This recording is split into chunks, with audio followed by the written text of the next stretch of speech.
ଆକାଶବାଣୀ।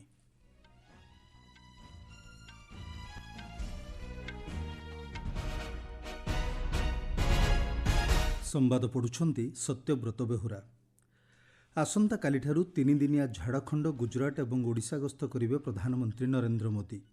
17 ତାରିଖରେ ଭୁବନେଶ୍ୱରଠାରେ 3,800 କୋଟିରୁ ଅଧିକ ଟଙ୍କାର ପ୍ରକଳ୍ପର ଶିଳାନ୍ୟାସ ଓ ଉଦ୍ଘାଟନ କରିବେ। ଦେଶକୁ ଏକଜୁଟ ରଖିବା କ୍ଷେତ୍ରରେ ଅଭୂତପୂର୍ବ ଭୂମିକା ନିର୍ବାହ କରୁଛି ହିନ୍ଦୀ ଭାଷା, କହିଲେ ସ୍ୱରାଷ୍ଟ୍ରମନ୍ତ୍ରୀ। ଜମ୍ମୁ କାଶ୍ମୀର ବିଧାନସଭା ନିମନ୍ତେ ପ୍ରଥମ ପର୍ଯ୍ୟାୟ ନିର୍ବାଚନ ଲାଗି ପ୍ରଚାର କାର୍ଯ୍ୟ ଜୋରଦାର। 18 ତାରିଖରେ 24ଟି ଆସନ ଲାଗି ହେବ ପ୍ରଥମ ପର୍ଯ୍ୟାୟ ମତଦାନ। ଏବଂ ଆମେରିକା ରାଷ୍ଟ୍ରପତି ନିର୍ବାଚନରେ ମତଦାନ ଲାଗି ଆଗ୍ରହ ପ୍ରକାଶ କଲେ ମହାକାଶରେ ଅଟକି ରହିଥିବା ସୁନିତା ୱିଲିୟମ୍ସ ଏବଂ ପୁଚ୍ ବିଲମୋର।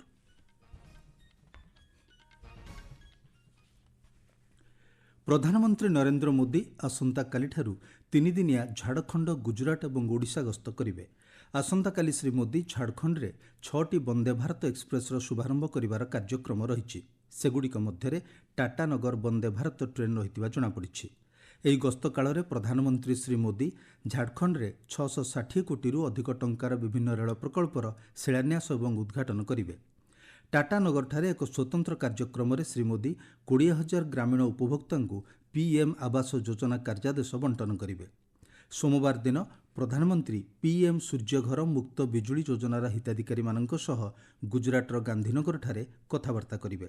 ଗାନ୍ଧୀନଗରର ମହାତ୍ମା ମନ୍ଦିରରେ ପ୍ରଧାନମନ୍ତ୍ରୀ ଚତୁର୍ଥ ବିଶ୍ୱ ପୁନଃ ବ୍ୟବହାରକ୍ଷମ ଶକ୍ତି ପୁଞ୍ଜିନିବେଶକାରୀଙ୍କ ସମ୍ମିଳନୀକୁ ଉଦ୍ଘାଟନ କରିବାର କାର୍ଯ୍ୟକ୍ରମ ରହିଛି। ଶ୍ରୀ ମୋଦି ଅହମ୍ମଦାବାଦ ମେଟ୍ରୋ ରେଳ ପ୍ରକଳ୍ପ ଉଦ୍ଘାଟନ କରିବା ସହ ମେଟ୍ରୋ ଟ୍ରେନ୍ରେ ଗିଫ୍ଟ ସିଟି ପର୍ଯ୍ୟନ୍ତ ଯାତ୍ରା କରିବେ। ସେହିଦିନ ସନ୍ଧ୍ୟାରେ ଅହମ୍ମଦାବାଦରେ ଶ୍ରୀ ମୋଦି 8,000 କୋଟିରୁ ଅଧିକ ଟଙ୍କାର ଅନେକଗୁଡ଼ିଏ ପ୍ରକଳ୍ପର ଶିଳାନ୍ୟାସ ଓ ଉଦ୍ଘାଟନ କରିବାର କାର୍ଯ୍ୟକ୍ରମ ରହିଛି। 17 ତାରିଖ ମଙ୍ଗଳବାର ଦିନ ପ୍ରଧାନମନ୍ତ୍ରୀ ଓଡ଼ିଶା ଗସ୍ତରେ ଆସିବେ। ଏହି ଗସ୍ତ କାଳରେ ପ୍ରଧାନମନ୍ତ୍ରୀ ପିଏମ୍ ଆବାସ ଯୋଜନା ସହରାଞ୍ଚଳର ହିତାଧିକାରୀମାନଙ୍କ ସହ ଆଲୋଚନା କରିବେ ଏବଂ ଭୁବନେଶ୍ୱରଠାରେ 3,800 କୋଟିରୁ ଅଧିକ ଟଙ୍କାର ପ୍ରକଳ୍ପଗୁଡ଼ିକର ଶିଳାନ୍ୟାସ ଓ ଉଦ୍ଘାଟନ କରିବାର କାର୍ଯ୍ୟକ୍ରମ ରହିଛି। ସ୍ୱରାଷ୍ଟ୍ରମନ୍ତ୍ରୀ ଅମିତ ଶାହା କହିଛନ୍ତି, ଦେଶକୁ ଏକଜୁଟ ରଖିବା କ୍ଷେତ୍ରରେ ହିନ୍ଦୀ ଭାଷା ଅଭୂତପୂର୍ବ ଭୂମିକା ନିର୍ବାହ କରୁଛି। ସେ କହିଛନ୍ତି, ହିନ୍ଦୀ ଏବଂ ଅନ୍ୟ ଭାଷା ମଧ୍ୟରେ କୌଣସି ପ୍ରତିଯୋଗିତା ହେଉନାହିଁ। ଆଜି ନୂଆଦିଲ୍ଲୀରେ ରାଜଭାଷା ହୀରକ ଜୟନ୍ତୀ ସମାରୋହ ଏବଂ ଚତୁର୍ଥ ଅଖିଳ ଭାରତୀୟ ରାଜଭାଷା ସମ୍ମିଳନୀକୁ ଉଦ୍ଘାଟନ କରିବା ଅବସରରେ ଶ୍ରୀ ଶାହା କହିଛନ୍ତି, ସମସ୍ତ ଭାଷାକୁ ମଜବୁତ କରିପାରିଲେ ଏକ ମଜବୁତ ଦେଶ ନିର୍ମାଣ ହୋଇପାରିବ। ସେ କହିଛନ୍ତି, ଜାତୀୟ ଶିକ୍ଷାନୀତିରେ ଏହି ପ୍ରସଙ୍ଗ ଉପରେ ଗୁରୁତ୍ୱ ଦିଆଯାଇଛି ଏବଂ ଛାତ୍ରଛାତ୍ରୀମାନଙ୍କୁ ସେମାନଙ୍କ ମାତୃଭାଷାରେ ଶିକ୍ଷାଦାନ ଲାଗି ବ୍ୟବସ୍ଥା କରାଯାଇଛି। ପ୍ରଧାନମନ୍ତ୍ରୀ ନରେନ୍ଦ୍ର ମୋଦି, ସ୍ୱରାଷ୍ଟ୍ରମନ୍ତ୍ରୀ ଅମିତ ଶାହା ଏବଂ ପ୍ରତିରକ୍ଷା ମନ୍ତ୍ରୀ ରାଜନାଥ ସିଂ ଆଜି ହିନ୍ଦୀ ଦିବସ ଅବସରରେ ଦେଶବାସୀଙ୍କୁ ଶୁଭେଚ୍ଛା ଜଣାଇଛନ୍ତି। ସାମାଜିକ ଗଣମାଧ୍ୟମ ପୋଷ୍ଟରେ ଶ୍ରୀ ମୋଦି ହିନ୍ଦୀ ଭାଷାର ଗୁରୁତ୍ୱ ଉପରେ ଏକ ଭିଡ଼ିଓ ବାର୍ତ୍ତା ଜାରି କରିଛନ୍ତି। ଅନ୍ୟ ଏକ ଭିଡ଼ିଓ ବାର୍ତ୍ତାରେ ସ୍ୱରାଷ୍ଟ୍ରମନ୍ତ୍ରୀ ଅମିତ ଶାହା ଚଳିତ ବର୍ଷର ହିନ୍ଦୀ ଦିବସର ଗୁରୁତ୍ୱ ପ୍ରତିପାଦିତ କରି କହିଛନ୍ତି, 1949 ମସିହା ଆଜିର ଦିନରେ ଭାରତର ସମ୍ବିଧାନ ସଭା ହିନ୍ଦୀ ଭାଷାକୁ ସରକାରୀ ଭାଷା ରୂପେ ଗ୍ରହଣ କରିଥିଲେ। ଶ୍ରୀ ଶାହା କହିଛନ୍ତି, ହିନ୍ଦୀ ଦିବସ 75 ବର୍ଷ ପୂରଣ କରିଛି ଏବଂ ହିନ୍ଦୀକୁ ସରକାରୀ ଭାଷା ଭାବେ ଗ୍ରହଣ କରିବାର ହୀରକ ଜୟନ୍ତୀ ପାଳନ କରାଯାଉଛି। ଶ୍ରୀ ଶାହା କହିଛନ୍ତି, ସମସ୍ତ ଭାରତୀୟ ଭାଷା ଆମ ଦେଶ ପାଇଁ ଗୌରବ ଏବଂ ଐତିହ୍ୟର ଭାଷା ପାଲଟିଛି। ସେହି ଭାଷାଗୁଡ଼ିକୁ ସମୃଦ୍ଧ କରିପାରିଲେ ବିକାଶ ଲକ୍ଷ୍ୟ ହାସଲ ହୋଇପାରିବ। ସେ କହିଛନ୍ତି, ହିନ୍ଦୀ ହେଉଛି ସମସ୍ତ ସ୍ଥାନୀୟ ଭାଷାଗୁଡ଼ିକର ବନ୍ଧୁ ସଦୃଶ। ପ୍ରତ୍ୟେକ ଆଞ୍ଚଳିକ ଭାଷା ହିନ୍ଦୀ ଭାଷାକୁ ସୁଦୃଢ଼ କରିଛି ଏବଂ ହିନ୍ଦୀ ଭାଷା ମଧ୍ୟ ପ୍ରତ୍ୟେକ ଭାଷାକୁ ଅନନ୍ୟ ପରିଚୟ ପ୍ରଦାନ କରିଛି ବୋଲି ସେ କହିଛନ୍ତି। ପ୍ରଧାନମନ୍ତ୍ରୀ ନରେନ୍ଦ୍ର ମୋଦିଙ୍କ ନେତୃତ୍ୱରେ ଗତ ଦଶନ୍ଧିରେ ହିନ୍ଦୀ ଏବଂ ଅନ୍ୟାନ୍ୟ ଆଞ୍ଚଳିକ ଭାଷାଗୁଡ଼ିକୁ ସମୃଦ୍ଧ କରିବା ଲାଗି ଅନେକ ପଦକ୍ଷେପ ଗ୍ରହଣ କରାଯାଇଛି। ଅନେକଗୁଡ଼ିଏ ଆନ୍ତର୍ଜାତିକ ଦୃଶ୍ୟପଟରେ ପ୍ରଧାନମନ୍ତ୍ରୀ ହିନ୍ଦୀ ଏବଂ ଅନ୍ୟ ଭାରତୀୟ ଭାଷାଗୁଡ଼ିକୁ ପ୍ରାଧାନ୍ୟ ଦେଇ ଆସିଛନ୍ତି। ସେ କହିଛନ୍ତି, ଆଗାମୀ ଦିନରେ ହିନ୍ଦୀ ଭାଷାରୁ ସମ୍ବିଧାନର 8ମ ପରିଚ୍ଛେଦରେ ଅନ୍ତର୍ଭୁକ୍ତ ଅନ୍ୟ ଭାରତୀୟ ଭାଷାକୁ ଅନୁବାଦ ନିମନ୍ତେ ଏକ ସ୍ୱତନ୍ତ୍ର ପୋର୍ଟାଲ ଆରମ୍ଭ ହେବ। ଏଥିରେ ଅତି କମ୍ ସମୟ ମଧ୍ୟରେ କୃତ୍ରିମ ବୁଦ୍ଧିମତ୍ତା ବ୍ୟବହାର କରି ଅନୁବାଦ କରାଯାଇପାରିବ। ହିନ୍ଦୀ ଦିବସ ଅବସରରେ ସ୍ୱରାଷ୍ଟ୍ରମନ୍ତ୍ରୀ ଶ୍ରୀ ଶାହା ହିନ୍ଦୀ ସମେତ ଅନ୍ୟାନ୍ୟ ଭାରତୀୟ ଭାଷାଗୁଡ଼ିକୁ ସମୃଦ୍ଧ ଏବଂ ଦୃଢ଼ କରିବା ଲାଗି ଆହ୍ୱାନ ଦେଇଛନ୍ତି। ପ୍ରତିରକ୍ଷା ମନ୍ତ୍ରୀ ରାଜନାଥ ସିଂ ଏକ ଭିଡ଼ିଓ ବାର୍ତ୍ତା ମାଧ୍ୟମରେ ବିଶ୍ୱସ୍ତରରେ ହିନ୍ଦୀ ଭାଷାର ଗୁରୁତ୍ୱ ବିଷୟରେ କହିଛନ୍ତି। ଆପଣମାନେ ସମ୍ବାଦ ଶୁଣୁଛନ୍ତି ଆକାଶବାଣୀରୁ। जम्मू काश्मीर विधानसभा निमंते प्रथम पर्याय निर्वाचन लगी प्रचार कार्य जोरदार होईछि। प्रथम पर्यायर आसंता 18 तारिख में 24 विधानसभा आसन लगी मतदान हेबो। विभिन्न राजनैतिक दलर वरिष्ठ नेता माने निज दलर प्रार्थी मानक सपक्ष में मतदान करने को भोटर मानक प्रवर्ताउछंती। प्रधानमंत्री तथा बीजेपी वरिष्ठ नेता नरेंद्र मोदी आज डोडा जिले में एक निर्वाचनी रैली को संबोधित करेंगे। कांग्रेस और नेशनल कॉन्फ्रेंस नेता माने दलीय प्रार्थी लगी प्रचार करुछंती। जम्मू काश्मीर बीजेपी मुख्य मुखपात्र सुनील सेठी गतकाली जम्मू रे कहिसंती नेशनल कॉन्फ्रेंस और कांग्रेस काश्मीर संस्कृति को नष्ट करुछंती एवं सेठारे विभाजन सृष्टि करुछंती। से कहिसंती एई दुईटी दल पुणी निकटतर होइछंती जहाँ जम्मू काश्मीर को ध्वंस आड़कू नहीं जिवो।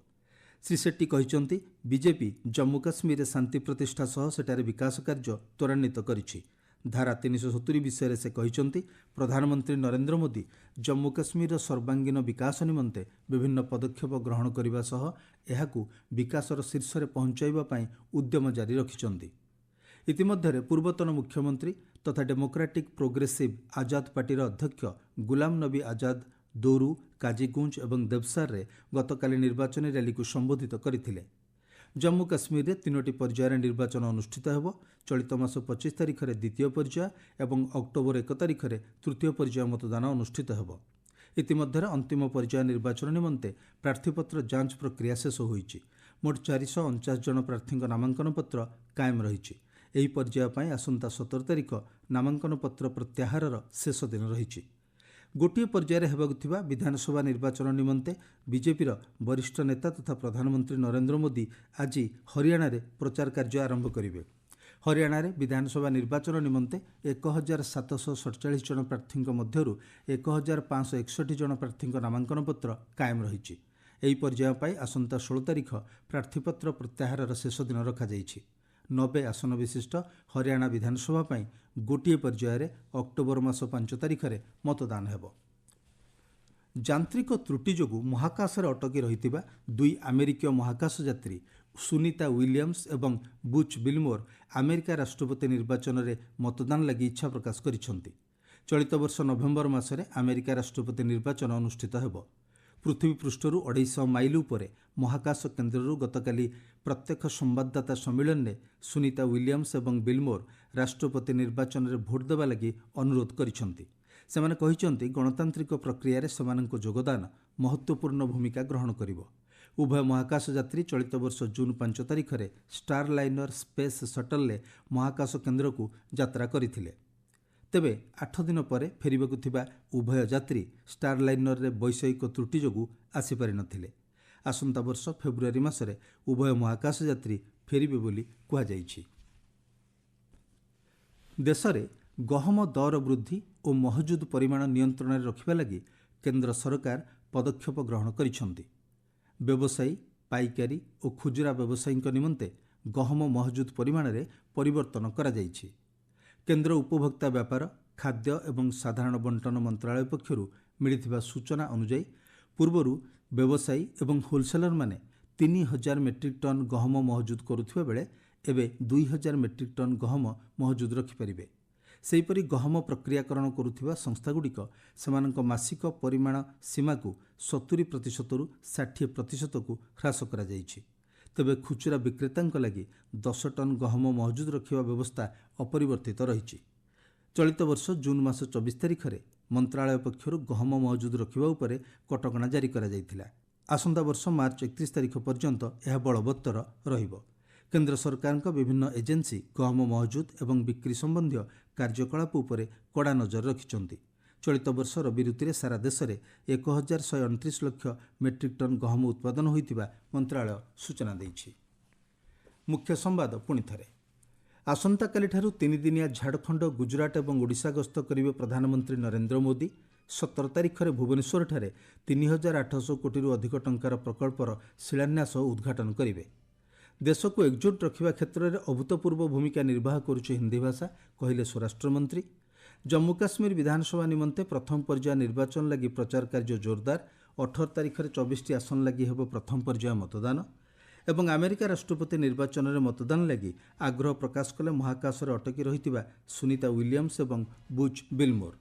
संवाद शेष होला। अधिक संवाद पई ଆପଣମାନେ newsonair.gov.in ୱେବସାଇଟ୍ ଲଗ୍ଇନ୍ କରିପାରିବେ।